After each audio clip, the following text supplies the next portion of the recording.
Hello. मेरे प्यारे बच्चों, आप सब कैसे हो? आशा है कि आप सब स्वस्थ होगे, मस्त होगे और आपकी क्लास 10th बोर्ड की पढ़ाई अच्छे से चल रही होगी। तो चलिए आज हम प्रश्नावली 4.2 लेकर आए हैं। तो प्रश्नावली 4.2 का पहला प्रश्न है, गुणनखंड विधि से निम्न द्विघात समीकरणों के मूल ज्ञात कीजिए। ठीक है, क्या दिया है कि गुणनखंड विधि से निम्न द्विघात समीकरणों के मूल ज्ञात कीजिए। तो द्विघात समीकरण हमारे पास दिया है, इसके हमें गुणनखंड विधि से करना है। तो चलिए सबसे पहले करते हैं हम हल। तो x² - 3x - 10 बराबर 0 हमारे पास क्वेश्चन है। ठीक है, तो चलिए इस प्रश्न को हम कैसे सॉल्व करेंगे। तो देखिए प्रश्न क्या कहता है कि पीछे की संख्या है 10, तो गुणा करने पर 10 आ जाए और जुड़ने या घटाने पर 3 आ जाए। तो हम कैसे कर सकते हैं, जैसे 10 का गुणनखंड विधि से करना है तो 10 का गुणनखंड विधि से करेंगे। तो कैसे करेंगे, 2 पंचे 10, 5 एकम 5, तो क्या आ गया 2 और 5, यानी 5 दूनी 10 और 5 में से 2 गए, कितने बचेंगे 3। क्लियर। तो चलिए कैसे करेंगे, x² - 5x। अब प्लस लगना है या माइनस, तो प्लस लगेगा क्योंकि माइनस प्लस माइनस, अगर हम देखिए माइनस लगा देते हैं तो माइनस माइनस प्लस हो जाएगा, तो 5 और 2 7 हो जाएंगे। तो हमें क्या करना है, 3 लाना है। तो 5 में से 2 गए, कितनी बचे 3, माइनस के 10 बराबर 0।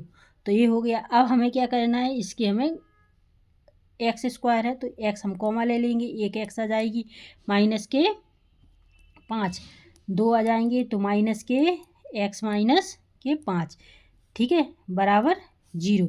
तो 2 कोष्टक सेम बन जाते हैं, तो सही है अपना आंसर। ठीक है, तो x - 5 और x + 2, x - 5 x - 5 में से एक कोष्टक लेंगे, एक ये बचा x + 2 बराबर 0। ठीक है, तो x - 5 बराबर 0 और x + 2 बराबर 0। तो x बराबर 5 हो जाएंगे और x बराबर -2, क्योंकि प्लस की संख्या है तो माइनस की हो जाएगी। क्लियर, इतना आप लोगों को समझ में आ गया होगा। तो क्या पूछा है, निम्न द्विघात के मूल ज्ञात कीजिए। तो हमारे पास मूल कौन से निकल के आ गए हैं, तो हम लिख सकते हैं अतः द्विघात समीकरण, ये द्विघात समीकरण x² - 3x - 10 बराबर 0 के, इसी का है ना सवाल, कि 0 के 2 मूल क्या निकले, हमारे पास 2 मूल क्या निकले, एक x बराबर -2 और एक x बराबर 5। तो हमारे पास x बराबर -2 और x बराबर 5, तो हमारे ये दोनों मूल निकल के सामने आ चुके हैं। तो ये हमारा रहा आंसर। आई होप यू कि आपको ये क्वेश्चन अच्छे से समझ में आ गया होगा, और समझ में आ गया है तो लाइक कर दीजिए। चलिए हम इसी का दूसरा क्वेश्चन लेते हैं, प्रश्न नंबर 1 का दूसरा क्वेश्चन। तो दूसरा क्वेश्चन क्या कहता है कि 2x² + x - 6 बराबर 0। तो इसको हम कैसे लेंगे कि, चलिए हल करेंगे। इसको भी किस विधि द्वारा करना है, गुणनखंड विधि द्वारा। तो गुणनखंड विधि द्वारा करेंगे हम। तो कैसे करेंगे कि x आ जाए, ठीक है, 1 आ जाए, यानी 2 6 12 हो गए। तो 12 का हम जब LCM करेंगे तो 4 3 12 आ जाएंगे। ठीक है, और 4 में से 3 गए तो ये है 1x, सिंपल। तो चलिए अब देखिए करते हैं, 2x² + 4x - 3x। तो 4x में से 3x गई, 1x बचेगी, माइनस की 6 बराबर 0। ऐसे 2 6 12 करेंगे, 12 का LCM ले लिया हमने। ठीक है, वो गुणनखंड कर लिया, सॉरी। तो अब ये आ गया हमारा। तो अब इसमें से 2x² है ना, तो 1 2x कॉमा ले लेंगे, 1 2 और x अकेली अंदर, क्योंकि 2 तो प्लस क्या करेंगे, 2 दूनी 4 माइनस के 3 और x + 2 बराबर 0। तो क्या बचा हमारे पास, x + 2 आ गया, एक कोष्टक आ जाएगा 2x - 3 बराबर 0। तो देखिए आपको समझ में आ रहा है या नहीं आ रहा है। ठीक है, तो हम क्या कर सकते हैं कि x + 2 बराबर 0 और 2x - 3 बराबर 0। ठीक है, तो x बराबर -2 हो जाएंगे और 2x बराबर 3, ठीक है, तो ये हो जाएगा x बराबर 3/2। तो हमारे पास क्या निकला, x बराबर -2, ठीक है, और x बराबर 3/2। तो हम क्या कह सकते हैं कि अतः द्विघात समीकरण के मूल हमारे पास क्या निकले, अतः द्विघात समीकरण क्या जाएगा, द्विघात समीकरण के मूल हमारे पास क्या निकले, द्विघात समीकरण क्या था हमारे पास, 2x² - 2x² + x - 6 बराबर 0 के मूल क्या है हमारे पास, x बराबर -2 और x बराबर 3/2। तो हमारे पास दो मूल निकल के आ चुके हैं, x बराबर -2 और x बराबर 3/2। तो ये रहा हमारा आंसर। आई होप यू कि आपको ये क्वेश्चन अच्छी समझ में आ गया होगा। तो चलिए अब इसी का हम तीसरा क्वेश्चन लेते हैं, फटाफट करते हैं। तो अब हमने ले लिया है, देखिए तीसरा क्वेश्चन। तो चलिए तीसरा क्वेश्चन को हम सॉल्व करते हैं। तो सबसे पहले हल, 2x² + 7x + 5√2 बराबर 0। तो ये हमारा प्रश्न है। अब हम इसको कैसे सॉल्व करेंगे, तो देखिए जैसे कि बीच की संख्या क्या दी है 7, तो 7 जोड़नी है, घटाने पर हमें 7 प्राप्त हो। तो कैसे कर सकते हैं हम, 5 और 2 कर लें या 2 और 5 कर लो, तो 2 और 5 7 हो जाती हैं, ठीक है। तो क्या आ जाएगा, 2x² + 2x + 5x, तो 5 और 2 7x हो गए, प्लस 5√2 बराबर 0। क्लियर, इतना आ गया आपको। तो हम क्या कर सकते हैं कि 2x² प्लस, अब क्या है 2 है ना, तो इसको √2 इंटू √2 में कन्वर्ट कर देंगे। फिर x बची प्लस 5x बचे, फिर प्लस 5√2 हमारे पास है। क्लियर, इतना हो गया। अब 2x² है ना, तो 2x हम कॉमा ले लेंगे, 2x कॉमा ले ली, एक x बची अंदर, प्लस √2 बचे, प्लस फिर 5x बचा, हमारे 5 बचा, ठीक है। फिर x तो अंदर जाएगी, प्लस क्या बचा, √2 बराबर 0। क्लियर, तो अब क्या जाएगा, x + √2, x + √2, 2 में से 1 ले लिया। अब क्या बचा हमारे पास, √2x + 5, ये आ गया हमारा। क्लियर, इतना आ गया आप लोगों को समझ में। अगर नहीं आया है तो आप हमसे कमेंट सेक्शन में डाउट पूछ सकते हैं।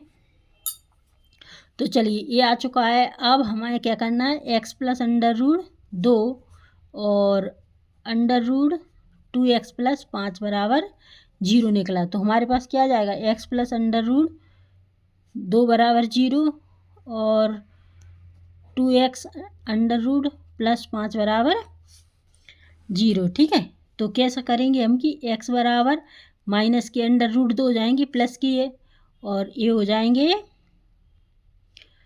2x, है ना। तो x बराबर कर दें, x बराबर -5 √2 बराबर हो गया, माइनस में कर दी तो फिर बराबर 0 का को।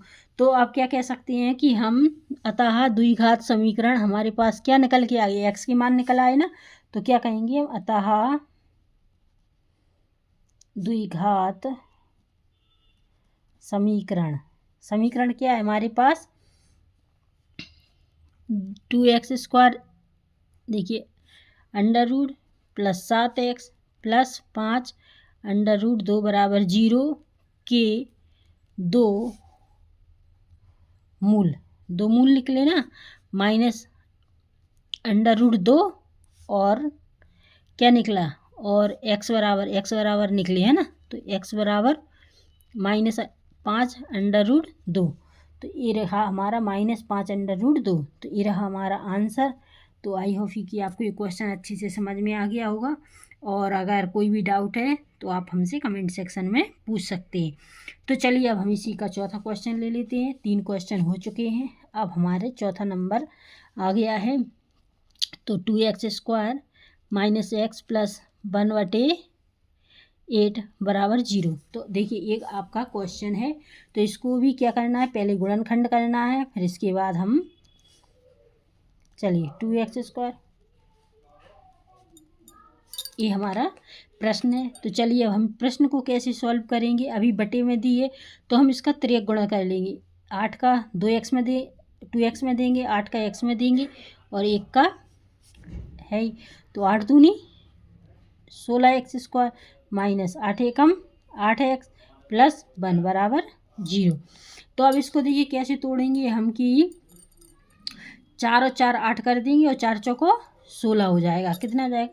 4 और 4 4 4 का गुणा करेंगे तो 4 चौको 16 और 4 और 4 जोड़ेंगे तो 8 हो जाएगा। तो देखिए 16x² minus 4x minus 4x plus 1 बराबर 0। तो क्या करेंगे 16 है तो 4 चौको 16 यानी 4 कॉमा जाएगा और 4x अंदर, तो 4 चौको 16 माइनस 4 से 4 कट गए 1 4 एकम 4 बचा क्या 4 एकम 4। अब बचा क्या 4x माइनस 1 बराबर 0। इतना आ गया आप लोगों को समझ में कि नहीं आया? अगर नहीं आया है तो कमेंट में पूछिएगा हमसे, ठीक है।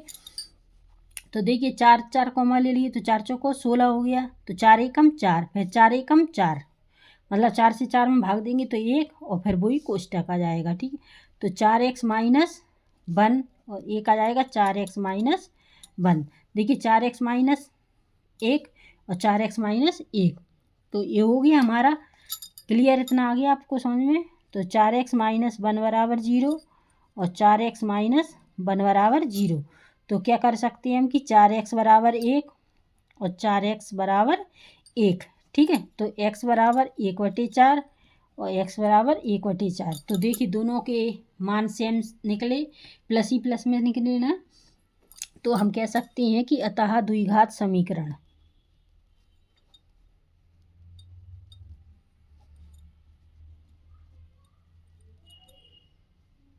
द्विघात समीकरण क्या है? 2x² माइनस x प्लस 1/8 बराबर 0 के दो मूल क्या निकले हमारे पास? दो मूल, एक x बराबर 1/4 और एक x बराबर 1/4, ठीक है। तो ये रहा हमारा आंसर। आई होप कि आपको ये क्वेश्चन अच्छे से समझ में आ गया होगा, और नहीं आया है तो आप हमें डाउट को में पूछ सकते हैं अगर कोई भी डाउट है तो। चलिए अब ये चौथा हो चुका है, अब हम इसका 5वां क्वेश्चन लेते हैं।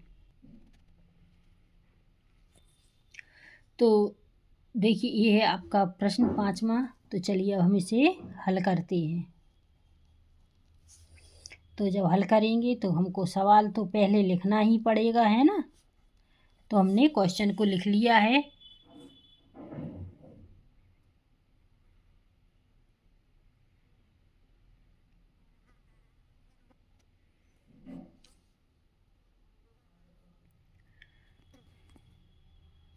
चलिए तो हमने क्वेश्चन को लिख लिया। अब कैसा करना है कि 100x² माइनस 20x प्लस 1 बराबर 0। तो जोड़ने या घटाने पर बीच की संख्या आनी चाहिए और गुणा करने पर 100 आनी चाहिए। तो 10 और 10 का गुणा करेंगे तो कितने हो जाएंगे 100, और 10 और 10 जोड़ेंगे तो कितने हो जाएंगे 20, ठीक है। तो कैसे करेंगे हम 100x² माइनस 10x और माइनस 10x, तो माइनस माइनस प्लस हो जाएगा बराबर 0। तो plus plus minus minus plus तो 20 हो जाएगा, और 10 का 10 में गुणा करेंगे तो 100 हमें प्राप्त होगा। क्लियर। तो चलिए अब इसको हम कैसे सॉल्व करेंगे? तो देखिए 10 का 100 है ना, तो 10 का 10 हम कॉमन ले लेते हैं। 10 गुणा 10 100 हो जाएगा। तो 100 है 10x और अंदर जाएगी 10x माइनस 10 का 10 में भाग देंगे 1 बची। क्लियर। फिर 10 का 10 में भाग देंगे 1, फिर हमारे पास क्या बचा? वही कोष्टक बचा ना 1। चलिए तो ये बचा हमारे पास। अब क्या ले सकते हैं हम कि 10x माइनस 1 और 1 आ जाएगा कोष्टक 10x माइनस 1 बराबर 0। तो क्या आ जाएगा 10x माइनस 1 बराबर 0 और 10x माइनस 1 बराबर 0। तो क्या आ जाएगा 10x बराबर 1 और 10x बराबर 1 बराबर 0 और 10x बराबर 1, ठीक है। 0 नहीं आएगा। तो क्या कर सकते हैं x बराबर 1/10 और x बराबर 1/10 हमें प्राप्त होगा। तो हम क्या कह सकते हैं कि अतः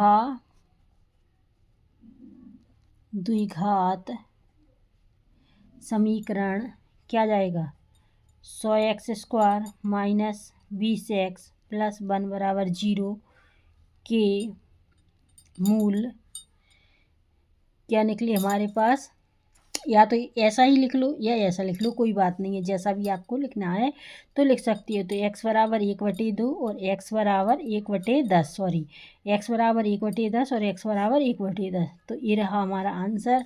तो आई होप कि आपको ये क्वेश्चन अच्छे से समझ में आ गया होगा। तो देखिए ये क्वेश्चन आपको अच्छे से समझ में आ गया होगा। और अगर कोई भी डाउट है तो आप हमसे कमेंट सेक्शन में पूछ सकते हैं। तो अगर इस प्रश्न में कोई भी डाउट है तो आप हमसे कमेंट सेक्शन में पूछ सकते हैं। तो हमारे 4.2 के पहले सवाल के पूरे क्वेश्चन हो चुके हैं। तो चलिए नेक्स्ट क्वेश्चन पर चलते हैं। चलिए तो अब हम प्रश्न नंबर 2 का पहला क्वेश्चन लेकर आ गए हैं। क्या है प्रश्न नंबर 2 का पहला क्वेश्चन? तो क्वेश्चन को पहले ध्यानपूर्वक पढ़िए। जॉन और जीवंती दोनों के पास कुल मिलाकर 45 कंचे हैं। क्या है? जॉन और जीवंती दोनों के पास कुल मिलाकर कितने हैं? 45 कंचे हैं। दोनों 5-5 कंचे खो देते हैं और अब उनके पास कंचों की संख्या का गुणनफल कितना है? 124। अब उनके पास कंचों की संख्या का गुणनफल कितना है? 124। बताइए आरंभ में उनके पास कितने कितने कंचे थे? तो चलिए अब हम शुरू करते हैं इसको। तो ध्यानपूर्वक आपको देखना है, अच्छे से समझना है। ज़्यादा कठिन सवाल नहीं है, फिर भी आपको थोड़ा ध्यान से देखना है। ठीक है, तो क्या करते हैं? जॉन और जीवंती दोनों के पास, तो क्या मान लेंगे हम? माना कि जॉन के पास कंचों की संख्या, क्या माना कि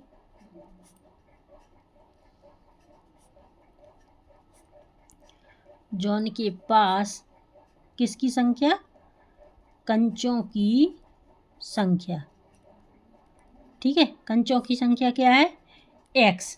अब क्या पूछा था? जॉन और जीवंती के पास कितनी हो गए? जैसे माना कि चलिए जॉन प्लस जीवंती, ठीक है, तो जॉन के पास x प्लस जीवंती, ठीक है, और बराबर कितनी है उनके पास? 45 कंचे हैं दोनों के पास। ठीक है, तो क्या आ जाएगा? जीवंती बराबर क्या आ जाएगा? जीवंती बराबर 45, पक्षांतर करेंगे तो माइनस का x। तो जॉन के पास x हो गए तो जीवंती के पास क्या बचे? 45 माइनस x। ठीक है, तो जीवंती के पास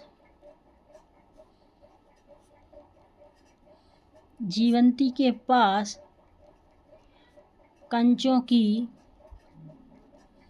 संख्या कितनी होगी? 45 माइनस x। क्लियर? इतना आप लोगों को अच्छे से समझ में आ गया होगा। आप क्या पूछा है कि दोनों 5-5 कंचे खो देते हैं, तो लिखेंगे हम दोनों 5-5 कंचे खोने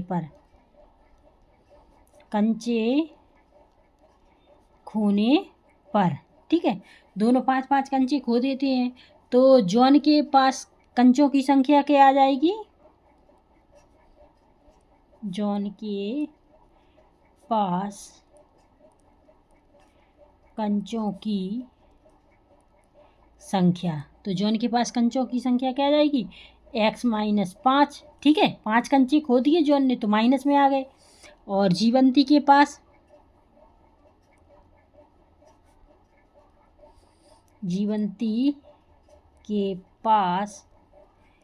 कंचों की संख्या क्या आ जाएगी? 45। 5 खो दिए ना तो कितने हो जाएंगे? 45 में से 5 गए 40 बचे, माइनस x है ही, तो ये जीवंती की आ गई। अब क्या पूछा है कि और अब उनके कंचों की संख्या का गुणनफल कितना है? 124। तो चलिए अब हम करते हैं प्रश्नानुसार। किसनानुसार? प्रश्नानुसार। ठीक है, तो देखिए क्या आ गया?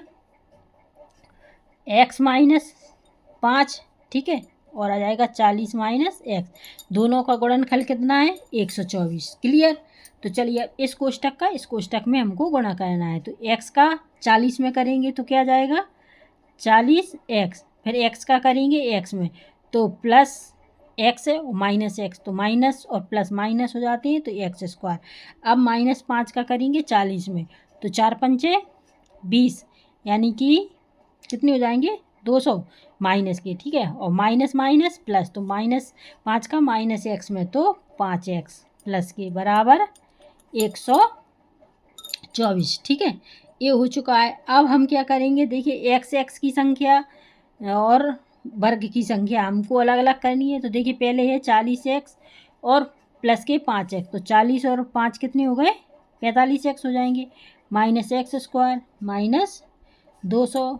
अब पक्षांतर कर देंगे तो क्या हो जाएगा, पक्षांतर करने के बाद प्लस के है ना 124, तो क्या ऐसे हो जाएंगे माइनस के 124। ठीक है, अब एक्स स्क्वायर को हमें आगे लेना है क्योंकि बड़ी संख्या आ गई, तो माइनस के एक्स स्क्वायर प्लस के 45x माइनस, तो देखिए माइनस और माइनस अंक अंक बचे ना हमारे पास, तो माइनस माइनस प्लस हो जाएंगे। तो 200 और 124 जोड़ो तो कितने हो जाएंगे, 324 बराबर 0। तो आप देखिए ये माइनस की संख्या है, हमें इसको प्लस में लाना है, तो माइनस कॉमा ले लेंगे। तो एक्स स्क्वायर प्लस की संख्या होती है जो, वो माइनस की हो जाती है, और जो माइनस की होती है वो प्लस की हो जाती है। क्लियर। अब माइनस हट चुका है तो हम इसको कोष्टक से भी हटा देते हैं। तो ये रहा। अब देखिए क्या पूछा है सवाल में, तो हमारे पास देखिए समीकरण बन गया है। अब समीकरण को हमको कैसे करना है कि जोड़ने घटाने पर 45 आ जाए और ये 324 गुणा कर लें। तो कैसे कर सकते हैं हम, 324 किससे आ जाएंगे, 36 और 9 कर लेंगे, यानी 9 और 36 का गुणा करेंगे तो 324 आ जाएंगे, और 36 9 को जोड़ेंगे तो 45 हो जाएंगे। तो कैसे करेंगे हम, देखिए x square minus 9x minus के 36 है, तो 36 और 9 जोड़ेंगे तो कितने हो जाएंगे 45, माइनस माइनस प्लस हो गया, और 36 और 9 का गुणा करेंगे तो हम 324 हो जाएंगे। क्लियर, ये हो गया। अब आपका, अब क्या करेंगे हम कि एक एक्स कॉमा ले लेंगे, एक एक्स अंदर, तो 9। ठीक है, अब 9 हो गए, 36 फिर एक एक्स अंदर और माइनस के 9 बराबर 0, तो एक एक्स माइनस 9 हो गया और एक एक्स माइनस 36 बराबर क्या हो गया 0। तो क्या कर सकते हैं हम कि एक्स माइनस 9 बराबर 0 और एक्स माइनस 36 बराबर 0, तो एक्स बराबर 9 और एक्स बराबर 36। ठीक है, क्योंकि माइनस माइनस की है तो कैसी हो जाएगी, प्लस की। तो 9 और 36 का योग कितना हो गया 45, और गुणनफल कितना था 324। तो आरंभ में उनके पास 9 और 36 कंचे थे। तो क्या पूछा था कि आरंभ में उनके पास कितने कितने कंचे थे, बताइए आरंभ में उनके पास कितने कितने कंचे थे। तो कितने कितने कंचे हुए, तो हम लिख सकते हैं कि आरंभ में उनके पास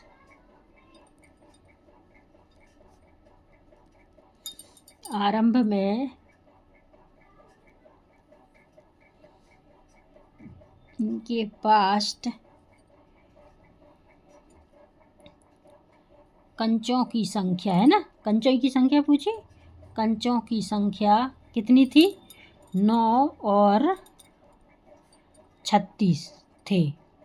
ठीक है, तो ये रहा आपका आंसर। आई होप कि आपको ये क्वेश्चन अच्छे से समझ में आ गया होगा। तो ये क्वेश्चन आपको अच्छे से समझ में आ गया होगा, अगर नहीं आया है और कोई डाउट है तो आप हमसे कमेंट सेक्शन में पूछ सकते हैं। तो चलिए प्रश्न नंबर 2 का पहला क्वेश्चन सॉल्व हो चुका है। अब हम प्रश्न नंबर 2 का दूसरा क्वेश्चन लेते हैं। तो चलिए जल्दी से स्टार्ट करते हैं। तो चलिए प्रश्न नंबर 2 का हमने दूसरा क्वेश्चन ले लिया है। तो प्रश्न पढ़ते हैं पहले। देखिए, एक कुटीर उद्योग एक दिन में कुछ खिलौने निर्मित करता है। एक कुटीर उद्योग एक दिन में कुछ खिलौने निर्मित करता है। प्रत्येक खिलौने का मूल्य रुपए में 55 में से एक दिन खिलौने का मूल्य कितना है 55 रुपये। ठीक है, एक दिन में निर्माण किए गए खिलौनों की संख्या को घटाने से क्या करता है कि एक दिन में निर्माण किए गए खिलौनों की संख्या में से घटाने से प्राप्त संख्या के बराबर है। किसी एक दिन का कुल निर्माण लागत रुपये 750 थी। कितनी, कुल एक दिन की लागत रुपये कितनी हो गई 750। उस दिन निर्माण किए गए खिलौनों की संख्या हमको ज्ञात करनी है। तो चलिए शुरू करते हैं। तो सबसे पहले क्या करना पड़ेगा, हल।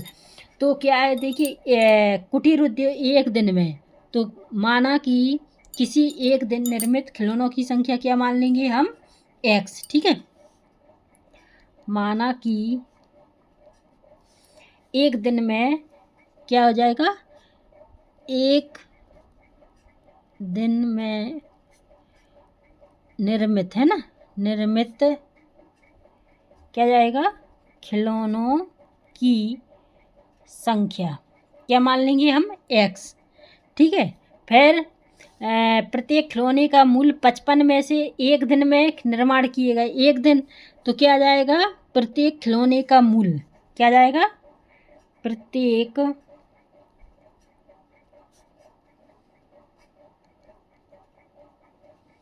खिलौने का मूल्य, प्रत्येक खिलौने का मूल्य क्या है हमारे पास, 55 रुपये।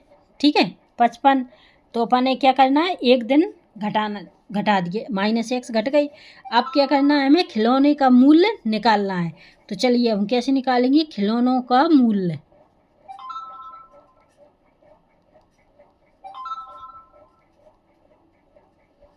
खिलौनों का मूल्य क्या हो गया हमारे पास, 55 - x, और निर्मित खिलौने का मूल्य क्या था, x, बराबर लागत कितनी थी, 750। क्लियर। तो अब क्या करेंगे हम, x 55 - x बराबर 750। अब x का इसमें गुणा कर देंगे, x का 55 में गुणा करेंगे कितना आ जाएगा, 55x, x का x में गुणा करेंगे x² और 750। ठीक है। तो क्या जाएगा, अब हमको क्या करना है, ये हो गया अब अपना। ठीक है। अब हमको x² आगे लेना है, तो x² माइनस प्लस है, तो प्लस 55x बराबर 750। ठीक है। तो अब माइनस हटाना है, माइनस हटाएंगे तो x² प्लस के है तो माइनस के हो जाएंगे, बराबर 750 बराबर 0। माइनस हट गई तो क्या जाएगा, x²,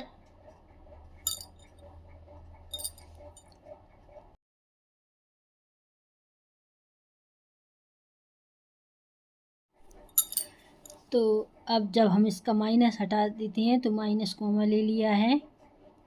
तो चलिए अब हम x² माइनस के हो जाएंगे कितने,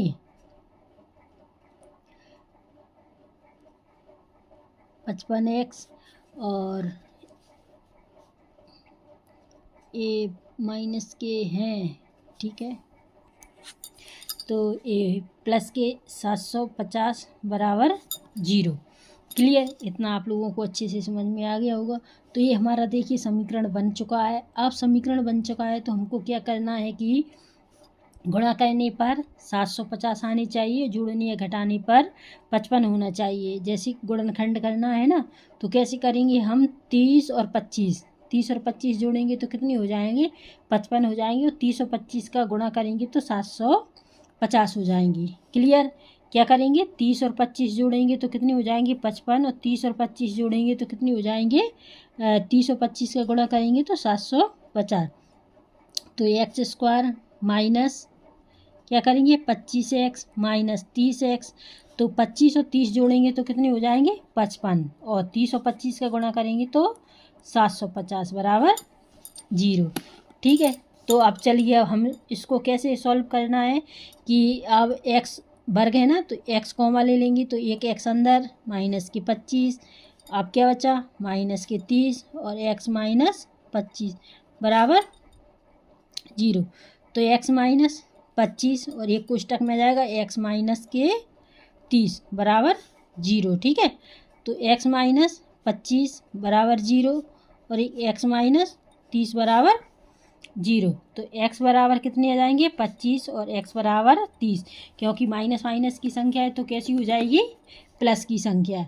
तो क्या पूछा था, उस दिन किए गए खिलौनों की संख्या ज्ञात कीजिए। तुम्हारे पास क्या है, उस दिन निर्मित खिलौनों की संख्या कितनी आ जाएगी, तो लिख सकते हैं हम, उस दिन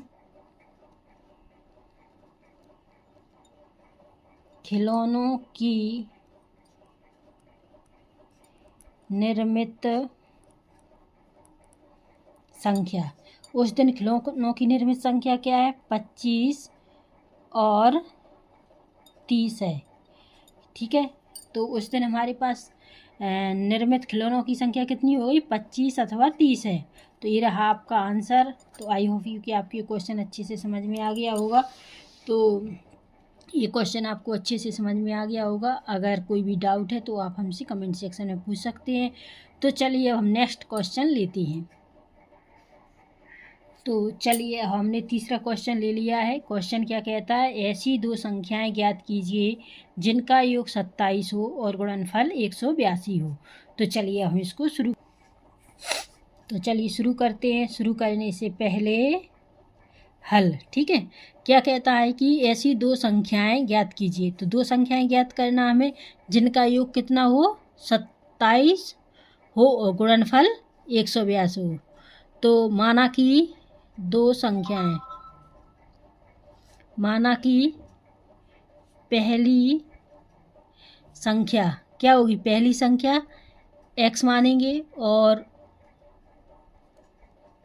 दूसरी संख्या क्या हो जाएगी, 27 माइनस x, ठीक है। पहली संख्या x और दूसरी संख्या हमारे पास क्या आ गई, 27 माइनस x।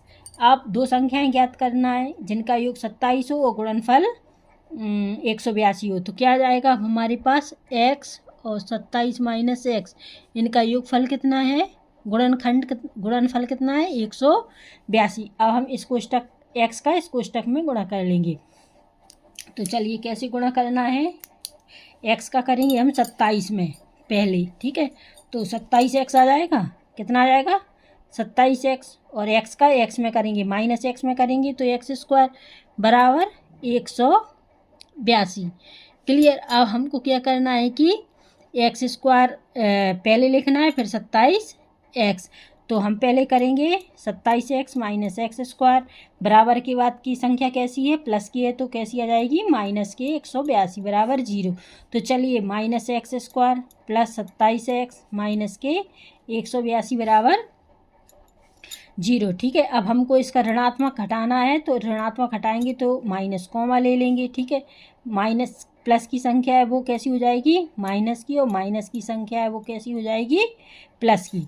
तो हमने इसको ऋणात्मक कर लिया है। तो अब हम क्या करेंगे, x² माइनस 27x प्लस के 182 बराबर 0।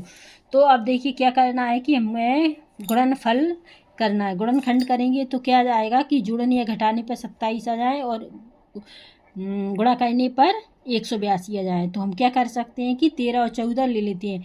13 और 14 जोड़ेंगे तो कितने आ जाएंगे, 27 आ जाएंगे, और 13 और 14 का गुणा करेंगे तो कितने हो जाएंगे, 182। तो कैसे लेंगे, देखिए x² माइनस 13x और माइनस 14x, माइनस इसलिए लिया कि माइनस माइनस प्लस हो जाएगा, ठीक है। जब माइनस माइनस प्लस हो गया तो कितने हो, 13 और 14 कितने हो गए, 27, और 13 और 14 का गुणा करेंगे तो 182 प्लस 182 बराबर 0। क्लियर, इतना हो गया। अब हम क्या करेंगे, एक x कॉमा ले लेंगे और एक x माइनस 13x और क्या 14, और एक कोष्टक में x माइनस 13 बराबर 0। तो देखिए एक x माइनस इधर कर लेते हैं, ठीक है। तो क्या जाएगा, एक x माइनस 13 और एक आ जाएगा x माइनस 14। तो एक आ जाएगा x माइनस 14 बराबर 0। तो क्या जाएगा, x माइनस 13 बराबर 0 और x माइनस 14 बराबर 0। तो क्या जाएगा, x बराबर 13 माइनस की तो प्लस की हो जाएगी, और x बराबर 14। तो क्या पूछा था कि दो संख्याएं ज्ञात करनी है। तो हमारे पास दो संख्याएं क्या निकल के आ गई, x बराबर 14 और x बराबर 13, ठीक है। तो अभिष्ट दो संख्या हमारी पास क्या है, अतः अभिष्ट दो संख्याएं, ठीक है। अभिष्ट दो संख्याएं कितनी है, 13 और 14 है, ठीक है। तो हमारे पास दो संख्याएं निकल के आ गई हैं, 13 और 14। और पूछा क्या सवाल था हमारे पास, ऐसी दो संख्याएं याद कीजिए। तो हमारी संख्याएं 13 और 14। तो ये रहा आपका आंसर। आई होप यू कि आपको ये क्वेश्चन अच्छे से समझ में आ गया होगा, और अगर नहीं आया है समझ में और कोई भी डाउट है तो आप हमसे कमेंट सेक्शन में पूछ सकते हैं। तो चलिए नेक्स्ट क्वेश्चन पर चलते हैं। तो चलिए प्रश्न नंबर 4 क्या आ गया, प्रश्न नंबर 4। प्रश्न नंबर 4 क्या कहता है कि दो क्रमागत धनात्मक पूर्णांक ज्ञात कीजिए। क्या है, दो क्रमागत धनात्मक पूर्णांक ज्ञात कीजिए जिनके वर्गों का योग कितना होगा, 365 है, ठीक है, 365 हो। तो चलिए अब हम इसे सॉल्व करते हैं। तो सॉल्व करेंगे कि दो क्रमागत धनात्मक। तो चलिए हम कैसे करेंगे। माना कि दो क्रमागत धनात्मक पूर्णांक, ठीक है। पूर्णांक कितना है, दो क्रमागत धनात्मक पूर्णांक संख्या है, हम क्या मानेंगे, एक x और दूसरी मान लेंगे x+1 है, ठीक है। क्या जाएगा, धनात्मक पूर्णांक क्या, एक x और एक x+1 है। तो इन संख्याओं का योगफल कितना है हमारे पास 365, और संख्याओं के वर्गों का योगफल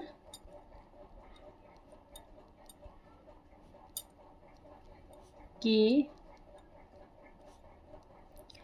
वर्गों का योगफल कितना है, 365 है हमारे पास। कितना हो गया, 365। चलिए तो अब हम प्रश्न अनुसार करते हैं इसे। क्या दिया है कि x जिनके वर्गों का, तो x का वर्ग हो जाएगा, फिर प्लस x+1 दूसरी संख्या, इसका वर्ग बराबर 365। क्लियर, इतना आ गया।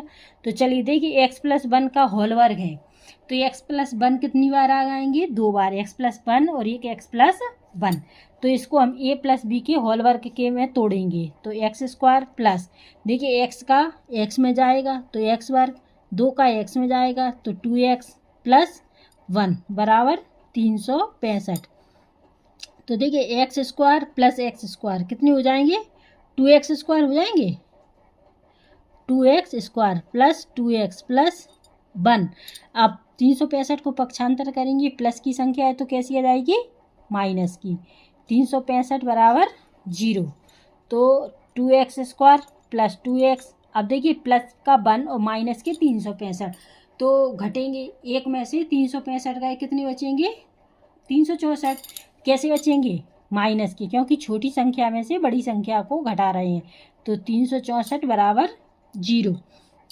अब हम क्या करेंगे, इसका 2 से इसमें भाग दे देंगे, क्योंकि 2 से सब में चला जाएगा, तो 2 का भाग देंगे हम, तो x² प्लस 2 का भाग देंगे, 2 एकम 2, x बची।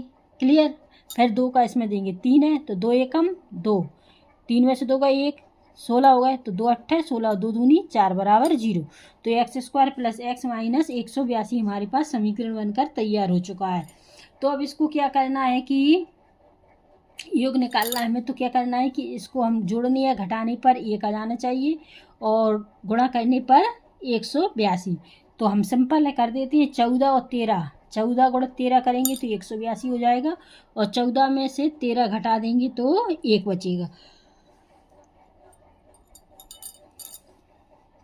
तो चलिए x² प्लस है ना, तो 14x माइनस के 13x, प्लस माइनस माइनस हो जाएगा, तो 14 में से 13 गए, 1 बचेगा, और 182 बराबर 0।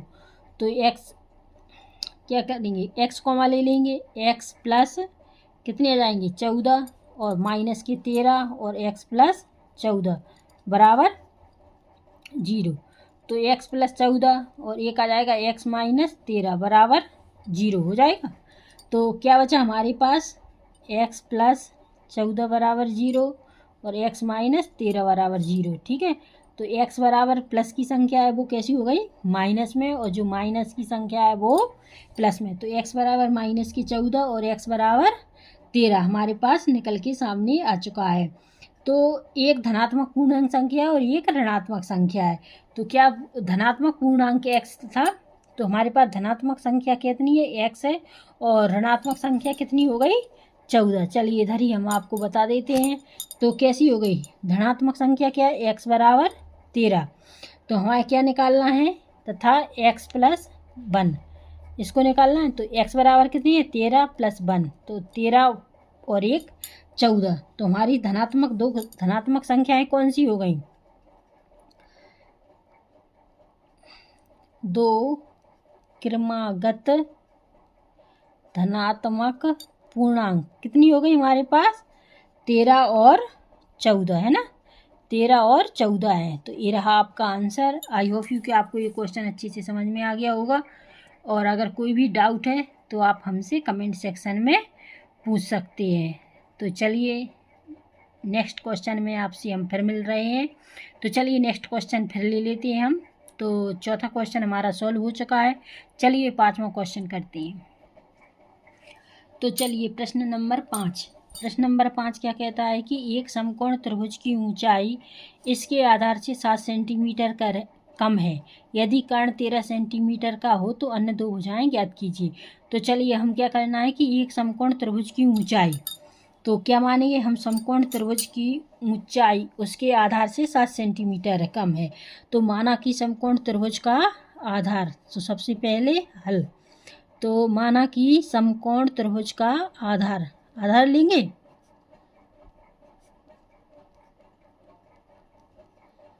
माना कि समकोण त्रिभुज का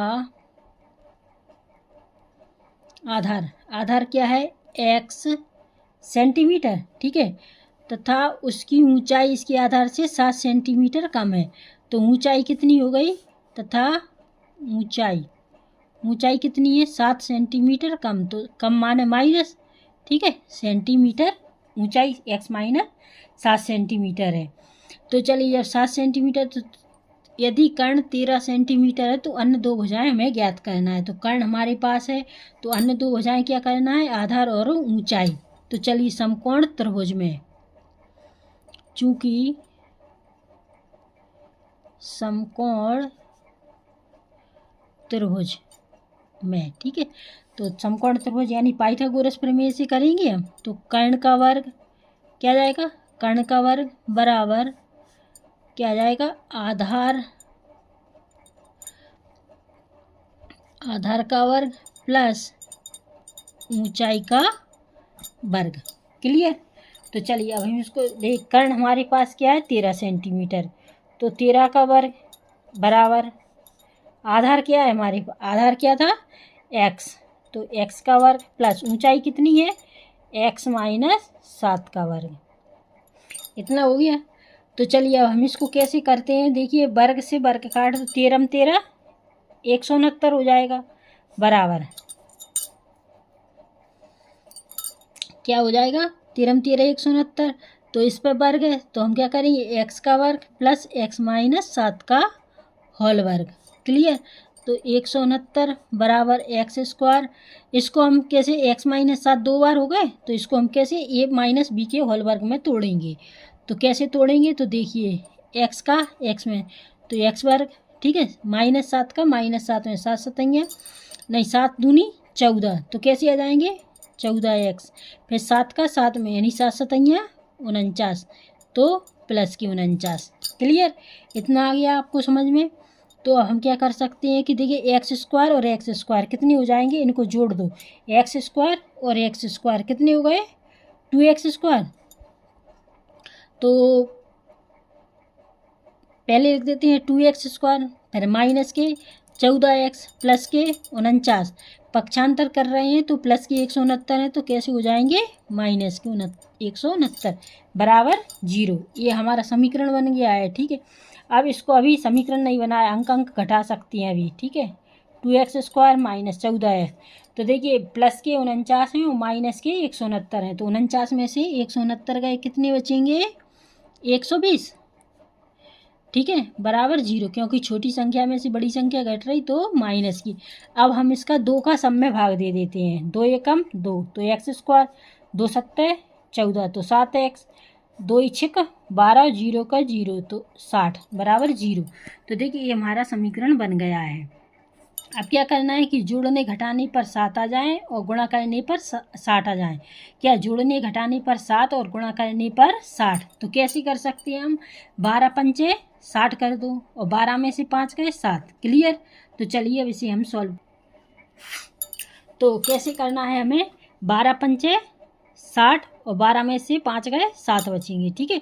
तो कैसे लेंगे हम, एक्स स्क्वायर माइनस 12x, ठीक है, माइनस है, आप क्या आ जाएगा प्लस, क्योंकि माइनस प्लस माइनस हो जाएगा, अगर माइनस लेंगे तो जुड़ जाते हैं, ठीक है, माइनस के 60 बराबर 0। अब क्या करेंगे हम कि 1x कॉमा ले लेंगे, 1x अंदर, माइनस के बच्चे 12 प्लस के बच्चे 5 और x माइनस 12 बराबर 0। तो क्या जाएगा, एक कोष्टक x माइनस 12 और एक x प्लस 5 बराबर 0। क्लियर, इतना आ गया आपको समझ में।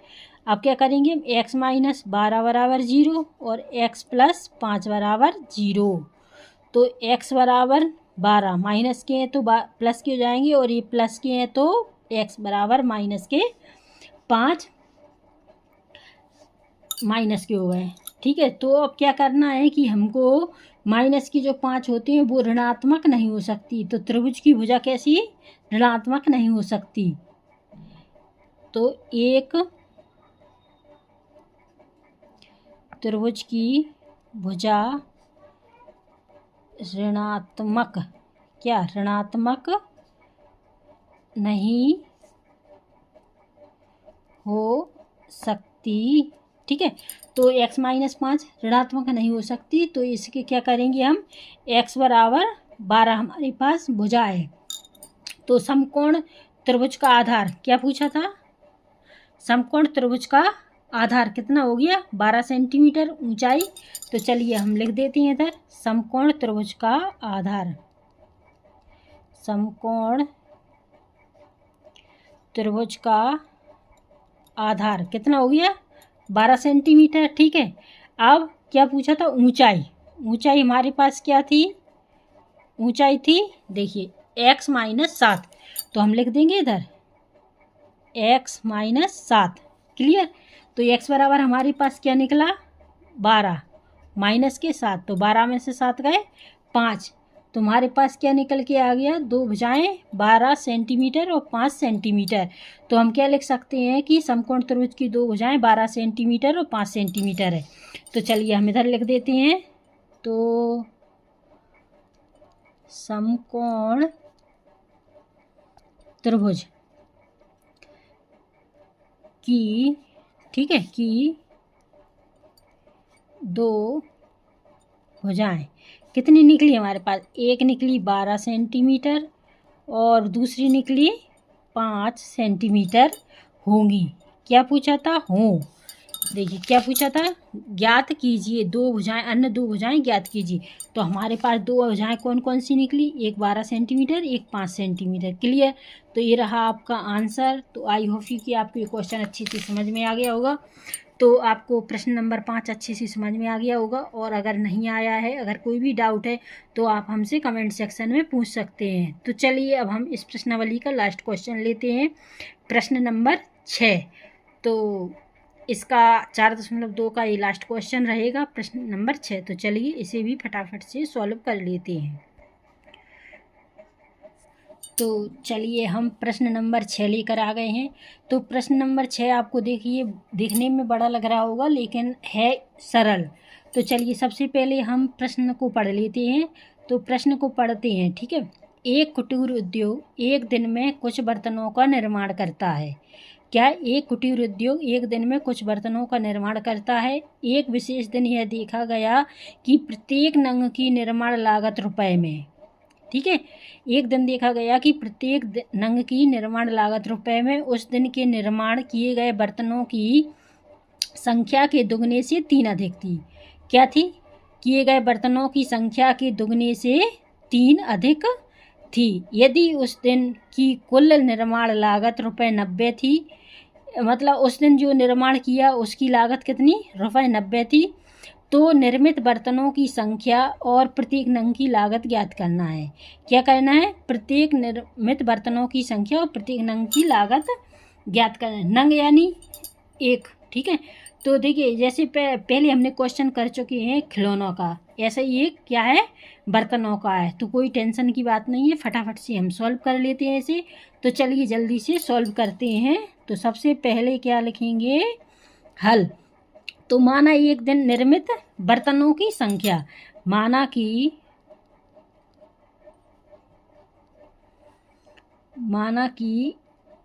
एक दिन में पूछा है ना, एक दिन में निर्मित बर्तनों की संख्या, एक दिन में निर्मित बर्तनों की संख्या क्या मानेंगे, x। क्या माना कि एक दिन में निर्मित बर्तनों की संख्या हमारे पास क्या है x। तो प्रत्येक बर्तन का लागत मूल्य क्या हुआ,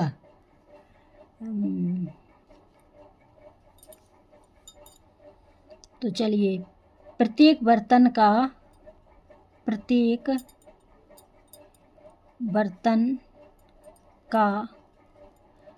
लागत मूल्य कितना हुआ 2x। और क्या बर्तनों की संख्या दुगनी, क्या जाएगा किए गए बर्तनों की संख्या के दुगने से। तो हमने क्या कर दिया दुगना, यानी 2 दुगने से 3 अधिक है यानी क्या करेंगे प्लस। तो देखिए क्या करेंगे, प्रत्येक बर्तन की लागत मूल्य 2x यानी क्या हो गया दुगने से 3 अधिक। तो 3 अधिक हमने कर दिए, तो क्या जाएगा इसका 2x, क्या जाएगा रुपए, है ना। 2x प्लस 3 यही होगा, 2 का x में कर दो तो 2x प्लस 3। अब क्या है कि x बर्तनों का लागत मूल्य, अब हमें पता नहीं है कि प्रत्येक नंग की लागत क्या है, तो हम क्या लिख देंगे x बर्तनों का लागत, x बर्तनों का लागत मूल्य। ठीक है, मूल्य क्या हो जाएगा x हो गया, 2x प्लस 3 हमारे पास है। ठीक है, और कुल लागत मूल्य कितनी थी, कुल लागत है यानी कुल निर्माण लागत रुपए कितने थे 90। तो हम क्या लिखेंगे कि कुल लागत मूल्य हमारे पास क्या है 90 रुपये। कुल लागत मूल्य क्या है हमारे पास 90 रुपये, है ना। रुपए कितनी है 90। तो ये इतना आपको लोगों को समझ में आ गया होगा, और अगर नहीं है आ रहा है और डाउट है तो आप हमसे कमेंट में ज़रूर पूछिएगा। तो कुल लागत रुपए कितनी हो गई 90। तो चलिए अब हम इसे सॉल्व करते हैं। तो कैसे सॉल्व करेंगे, हमारे पास क्या है x और क्या है 2x प्लस 3 बराबर 90। तो क्या आ गया x 2x प्लस 3 बराबर क्या हो गया 90।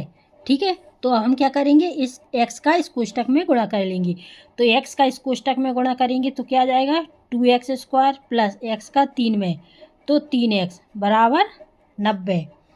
क्लियर। तो चलिए अब हम बराबर हटा देते हैं। तो 2x स्क्वायर प्लस 3x बराबर की बात प्लस कैसे हैं 90 कैसे हैं प्लस के हैं, तो कैसे हो जाएंगे माइनस की बराबर 0।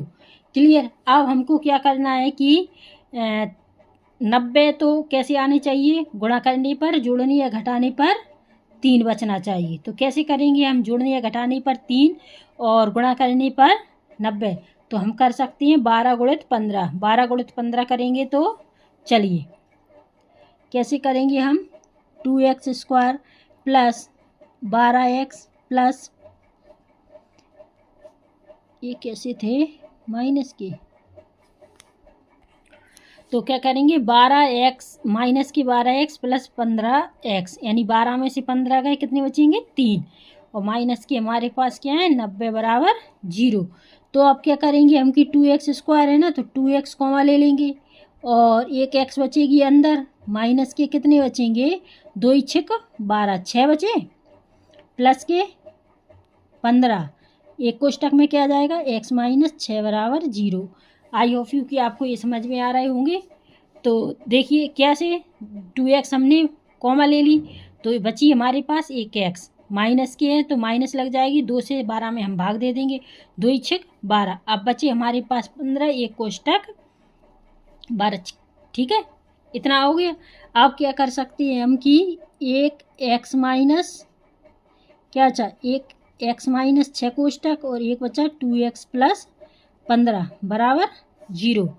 तो क्या लिख सकते हैं x माइनस 6 बराबर 0 और 2x प्लस 15 बराबर 0। ठीक है, तो क्या जाएगा x बराबर माइनस का है तो प्लस हो जाएगा और 2x बराबर माइनस के 15 क्योंकि प्लस के है, तो x बराबर माइनस के 15/2 क्या जाएगा माइनस के 15/2। तो देखिए x बराबर 6 प्लस की है तो हमारी ये संख्या है, और x बराबर माइनस 15/2 तो ये कैसी है ऋणात्मक। तो वस्तुओं की संख्या ऋणात्मक नहीं हो सकती है। तो हम क्या लिख सकते हैं, चलिए इधर ही बता देते हैं हम आपको। तो x बराबर -15/2। क्या x बराबर -15/2। तो वस्तुओं की संख्या कैसी नहीं हो सकती है, ऋणात्मक, है ना। तो वस्तुओं की संख्या ऋणात्मक नहीं हो सकती है। तो क्या ऋणात्मक नहीं हो सकती है, तो हमारे पास क्या x बराबर 6। तो x बराबर 6, तो प्रत्येक वस्तु का मूल्य, तो हमारे पास मूल्य क्या था, x प्लस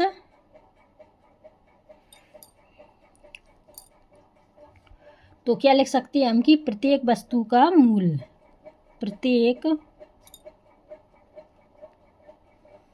वस्तु का मूल्य क्या था 2x, है ना। तो हम क्या कर सकते हैं, 2 गुणित x बराबर कितनी है 6। तो x बराबर 6 और प्लस कितनी है 3, है ना। तो 3, तो 2x गुणित 6 प्लस 3, तो 2 का 6 में गुणा करेंगे तो कितने आ जाएंगे, 6 दूनी 12 प्लस 3, तो 12 और 3 15। तो हमारे पास क्या आ गया, 12 प्लस 3 बराबर 15। तो हमारे पास क्या निकल के आ गया, निर्मित बर्तनों की संख्या कितनी हो गई 6, और उसका मूल्य, प्रत्येक नंग की लागत मूल्य कितनी हो गई 15 रुपये, है ना। तो बर्तनों की संख्या कितनी हो गई 6, बर्तनों की संख्या कितनी हो गई 6, और प्रत्येक नंग की लागत मूल्य कितनी हो गई, प्रत्येक लागत मूल्य कितनी हो गई 15 रुपये, ठीक है 15 रुपये है, कितनी है 15 रुपये। तो क्वेश्चन में क्या पूछा था कि बर्तनों की संख्या, तो निर्मित बर्तनों की संख्या, तो हमारे पास बर्तनों की संख्या क्या हो गई 6, ठीक है। तो बर्तनों की संख्या क्या हो गई 6, और प्रत्येक नंग की लागत, तो प्रत्येक नंग की लागत कितनी हो गई ₹15। तो हमारे पास बर्तनों की संख्या 6 और लागत 15 रुपये हो गई। तो आई होप कि आपको ये क्वेश्चन अच्छे से समझ में आ गया होगा। तो आई होप कि आपको ये क्वेश्चन अच्छे से समझ में आ गया होगा। और अगर कोई भी डाउट है, तो आई होप कि आपको ये क्वेश्चन अच्छे से समझ में आ गया होगा। और अगर कोई भी डाउट है तो आप हमसे कमेंट सेक्शन में पूछ सकते हैं। देखने में ये प्रश्न नंबर 6 देखो कितना बड़ा लग रहा है, लेकिन करने में कितना सरल था। तो हमने इसको अच्छे तरीके से समझ लिया है। और अगर फिर भी अगर कोई डाउट है तो आप हमसे कमेंट सेक्शन में पूछ सकते हैं। और अगर वीडियो पसंद आई हो तो लाइक कीजिएगा और सब्सक्राइब कीजिएगा। अगर नए हो तो हमारे चैनल को सब्सक्राइब कर लीजिएगा। और ज़्यादा से ज़्यादा इसको शेयर कीजिए ताकि आपके दोस्तों को भी ये प्रश्नावली अच्छे से समझ में आ सके। तो आज हमने आप लोगों को प्रश्नावली 4.2 फुल कंप्लीट करवा दिए। तो अगर इसमें भी आपको कोई डाउट है, कोई भी क्वेश्चन में डाउट है, तो आप हमसे कमेंट सेक्शन में पूछ सकते हैं। तो चलिए अब नेक्स्ट वीडियो में आपसे हम फिर मिलेंगे। तब तक के लिए नमस्कार, जय हिंद। और अगर आपको कौन सी प्रश्नावली के क्वेश्चन चाहिए तो आप हमसे कमेंट में वो भी बताइएगा, ठीक है। तो चलिए नेक्स्ट क्वेश्चन में आपसे फिर मिलते, नेक्स्ट प्रश्नावली में आपसे फिर मिलेंगे। तब तक के लिए नमस्कार, जय हिंद।